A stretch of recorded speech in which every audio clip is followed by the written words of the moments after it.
Assalamualaikum warahmatullahi wabarakatuh. Waalaikumsalam warahmatullahi wabarakatuh.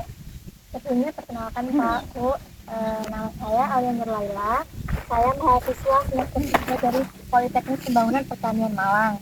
Nah, tujuan kedatangan saya kali ini adalah ingin berbagi sedikit ilmu dalam dunia pertanian guna untuk memenuhi tugas mata kuliah metode penyuluhan pertanian. Nah, untuk materi atau pembahasan yang akan saya sampaikan kali ini adalah bakteri fotosintetik atau fotosintetik bakteria, singkatannya PSB. Nah, bakteri fotosintetik ini merupakan bakteri autotrof yang dapat berfotosintesis. Nah, karena adanya kemampuan bakteri ini dalam berfotosintesis, bakteri ini dikenal dengan sebutan bakteri fotoautotrof, yaitu bakteri yang dapat membuat makanannya sendiri.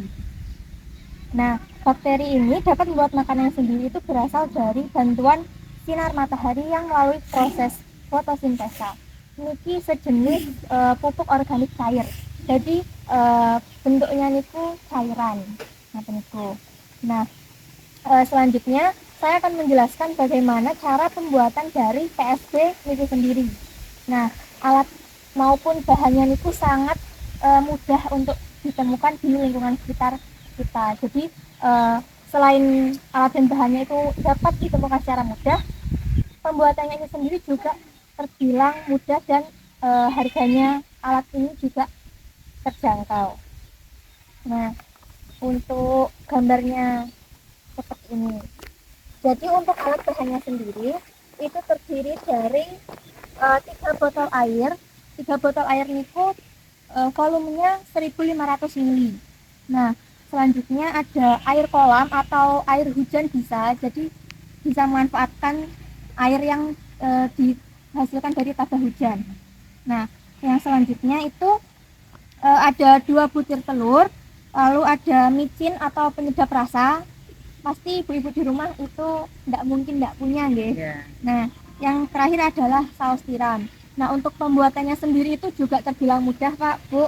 Hanya dengan mencampurkan 2 butir telur, micin, lalu saus tiram tadi diaduk secara merata, kemudian air kolamnya tadi itu dimasukkan ke 3 botol tadi dan diusahakan untuk tidak penuh mengisi botolnya karena harus menyisakan ruang untuk udara. Nah, kemudian yang selanjutnya adukan dari telur, micin dan juga saus tiram tadi dimasukkan ke tiap-tiap botol yang sudah ada air kolamnya tadi. Kemudian dikocok dan ditutup. Nah, itu fungsi tadi dari memberikan sedikit ruang pada botol. Jadi airnya itu tidak full, tidak penuh. Karena untuk menghindari peledakan cairan PSB ini.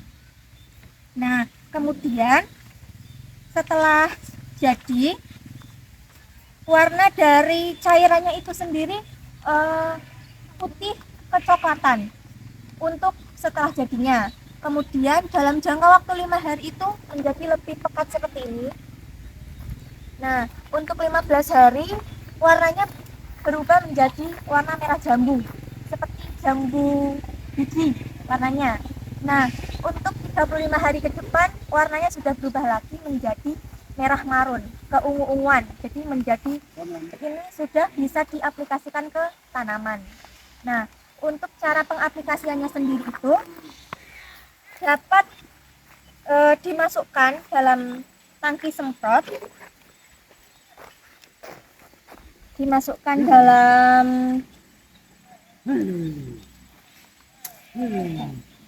Renoris. Breng beripate. Keren ya.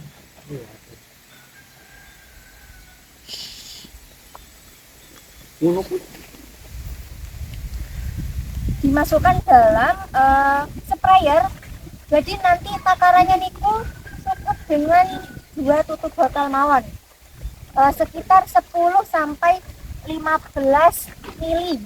Jadi mungkin setelah dimasukkan dalam sprayer niku sampun saged diaplikasikan ke tanaman dengan cara disemprotkan. Jadi misal ke padinya teniki tinggal disemprotkan mawon. Nah, niku dapat diaplikasikan itu hanya pada pagi hari. Jadi kisaran jam 7 sampai jam 9 pagi. Nah, untuk yang terakhir, manfaat dari PSB ini sendiri lumayan banyak. Yang pertama, itu dapat menstimulasi kekebalan tanaman. Jadi menghindari mudahnya serangan ada hama dan penyakit. Nah, membuat kulit kayu atau batang itu menjadi lebih kuat terhadap serangan OPT atau organisme pengganggu tanaman. Yang selanjutnya itu membantu menstimulasi pertumbuhan akar dan tanaman. Jadi pertumbuhan akar dan batang ini lebih mudah dengan adanya pengaplikasian dari PSB ini. Dan dapat berkembang atau bercabang dengan baik sehingga menghasilkan serat yang baik. Nah, jika digunakan dengan terus-menerus dan teratur, penggunaan PSB ini dapat mengurangi suplemen atau obat-obatan kepada tanaman. Dan pastinya dapat mengurangi pupuk hingga 50% dan akan mengurangi biaya produksi ya pastinya. Jadi dapat lebih hemat. Terus yang selanjutnya, PSB ini dapat dikombinasikan dengan pupuk organik. Misal pupuk kandang atau itu dapat lebih meningkatkan produktivitas dan kualitas pupuk niku wau.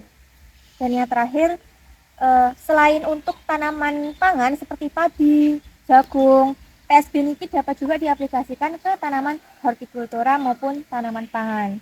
Jadi dapat mempercepat pertumbuhan tanaman tersebut. Jadi itu tadi materi atau sedikit ilmu yang dapat saya bagikan. Semoga nanti Bapak Ibu dapat menerapkan di tanaman yang ada di sini, tanaman padi terutama. Mohon maaf jika penyampaian saya tadi mungkin masih ada kurang dan sulit dipahami. Terima kasih untuk waktunya. Wassalamualaikum warahmatullahi wabarakatuh.